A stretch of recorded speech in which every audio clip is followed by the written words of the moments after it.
Om.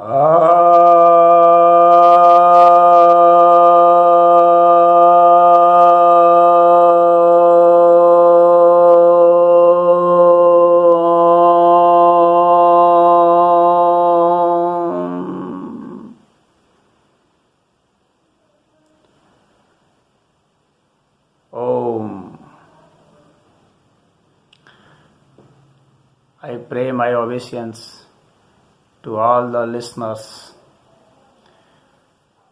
I am making this video on a special request,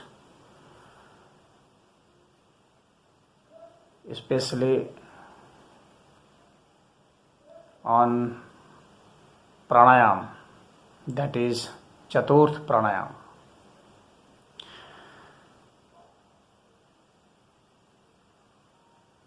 Maharishi Patanjali, the great sage of Yoga Sutra fame, has defined this pranayama as बाह्य आभ्यंतर विषय आक्षेपी चतुर्थः. That means outside and inside subject should be thrown out.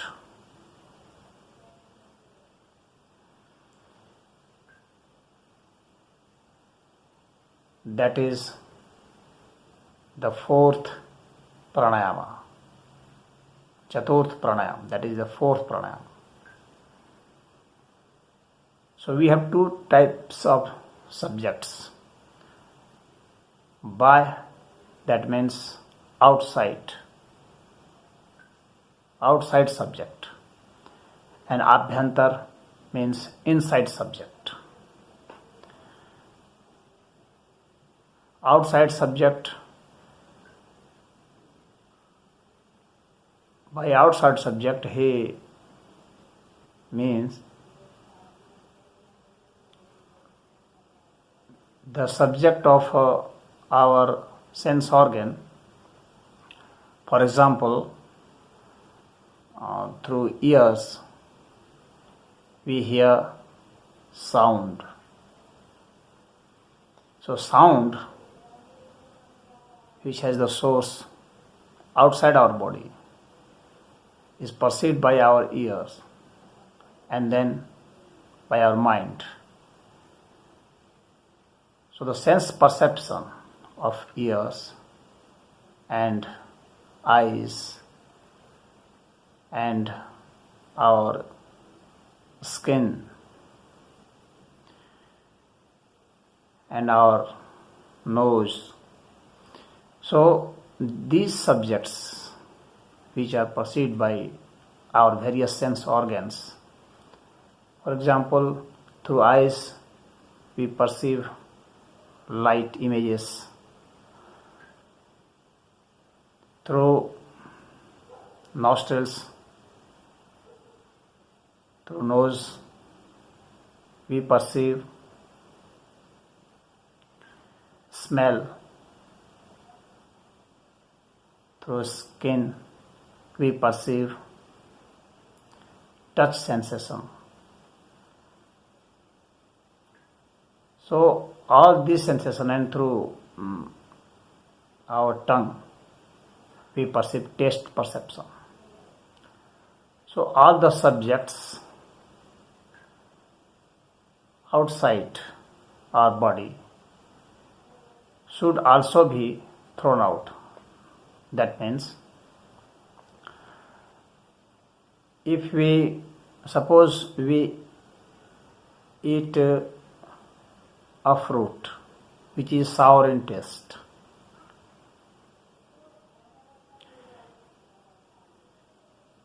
that taste should not be tasted like sour. So we have to breathe in such a way that sour taste of a fruit should not be tasted as sour. Suppose we perceive a musical sound. That sense, that perception should not be perceived by our ears and mind. Though the sound will be received, but that should not be perceived. Of course, that would be received by our eardrum, but the received sound waves would also touch our mind, the portion of the mind which used to perceive that sound, and then it decipher whether it is this type of sound or that type of sound.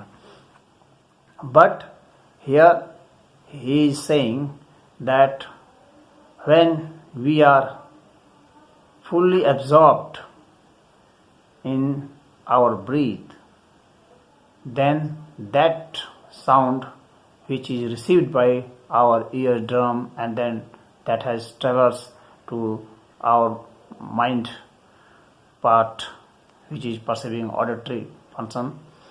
So that part, even if it is receiving the sound wave in a changed way,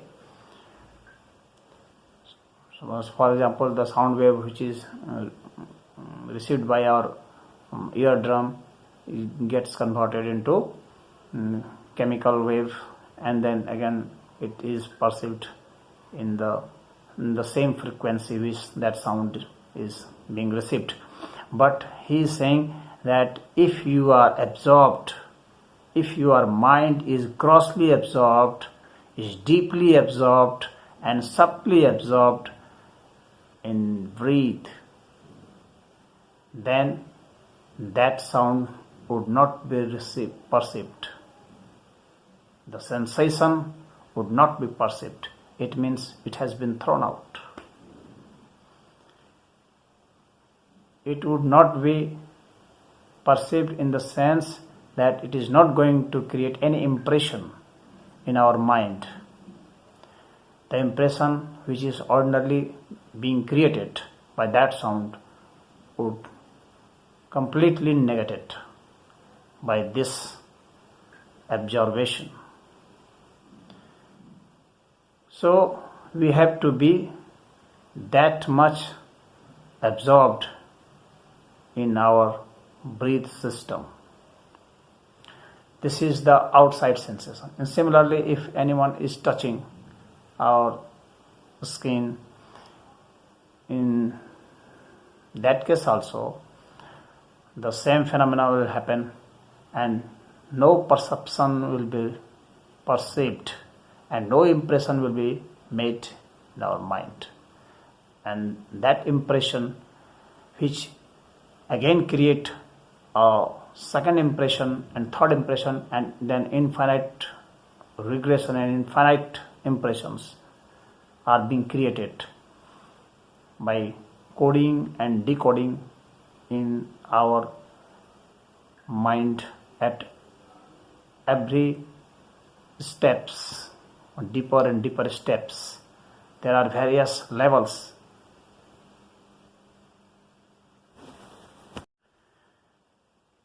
Excuse me for the electricity interruption. I could not continue the video, so I am continuing it in the second part. So I am saying that if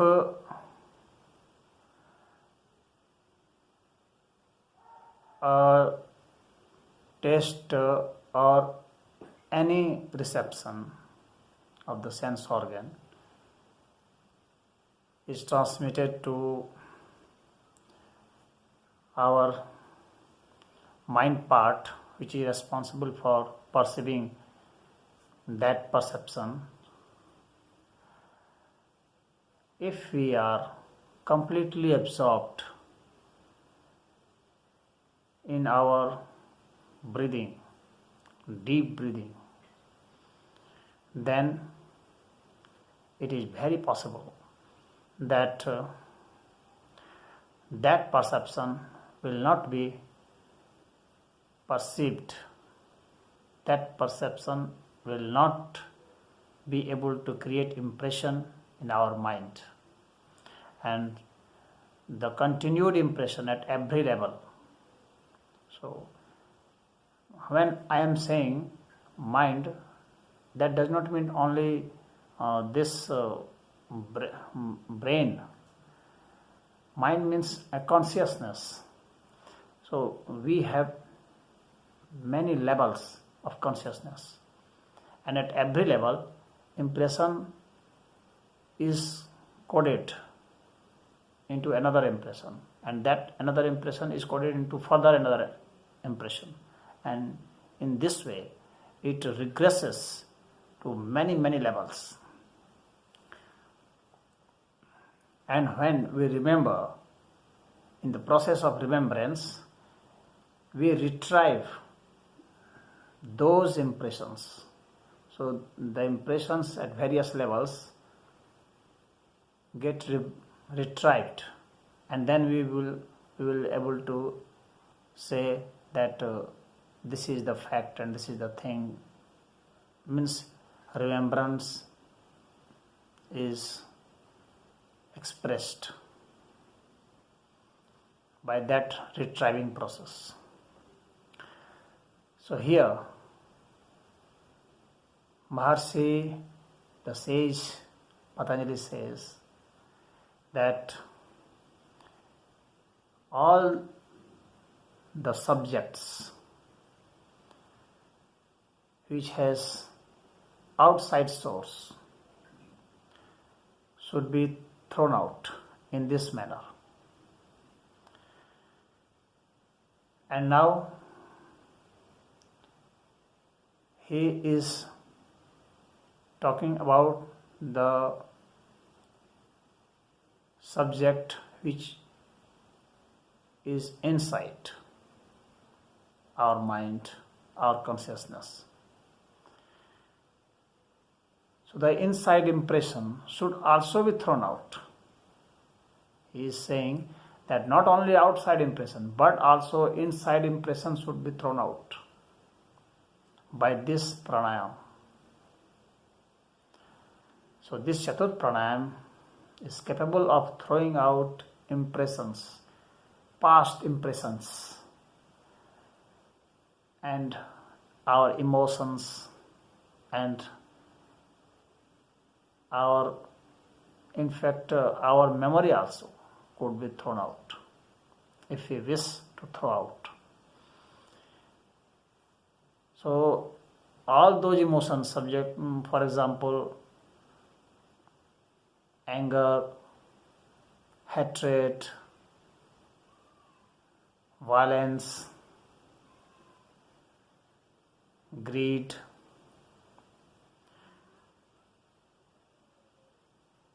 ego, all these impressions which is very deeply embedded in our mind could be thrown out by deep breathing, and breathing in that manner, which is called fourth pranayama, Chaturth pranayama. Now, all the diseases have some or other way linked to our impressions, outside and inside, both. So if we are able to throw out those impressions, outside and inside both, we could make ourselves pure, we could make ourselves healthy. And in this way, we could improve our immunity by Chaturth pranayama. we could improve our immunity, and improved immunity is able to counterattack any type of disease. So yoga says that you do not need medicine for each and every strain of bacteria or virus or fungus or of any other organisms, microorganisms. What you have to do is you have to improve your immunity. And how it could be improved? It could be improved by throwing out all the subjects, outside and inside, and all those subjects which are not wanted, means unwanted subjects, unwanted things, unwanted emotions, unwanted memories, unwanted experiences could be thrown out. During hypnotism, we used to do this. Unwanted things would be thrown out. And the second part is that the impressions which are useful should also be thrown out. And when I say thrown out, that does not mean that it is deleted permanently. That does not mean this. Thrown out means you have to surpass that impression. You have to bypass that impression by another route, taking another route. So there are many routes in our mind, and we have to learn how to bypass or how to overpass those impressions. Now, I want to say that those impressions should be thrown out. We could erase out, as well as we could take another route to surpass those impressions.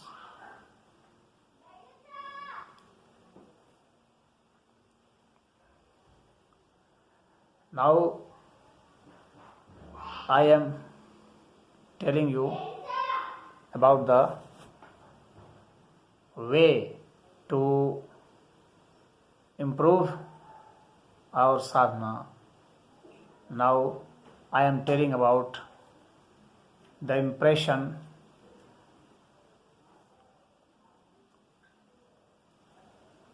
how to make our impression in such a way that we should surpass those impressions by taking another route, by taking counter route, and by erasing those impressions. So now I am telling you the way how to do Chaturth Pranayama.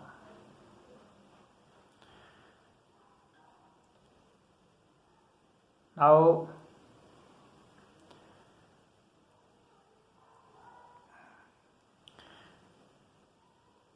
to do this Chaturth Pranayama, this is in a similar fashion which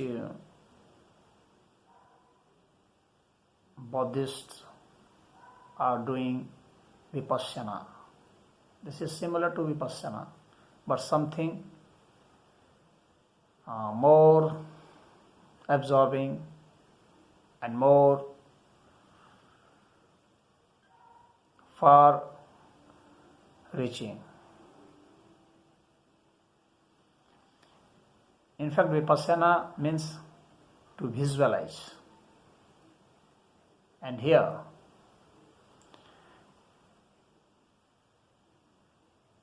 it is not visualizing, it is not the process of visualizing, but the process of throwing out all those subjects, the process of bypassing, the process of jumping over those impressions. So impressions are hurdles for in the way to enlightenment. So we have to bypass those impressions. Now, how you could bypass? We could bypass by this pranopathy, like Chaturth pranayama.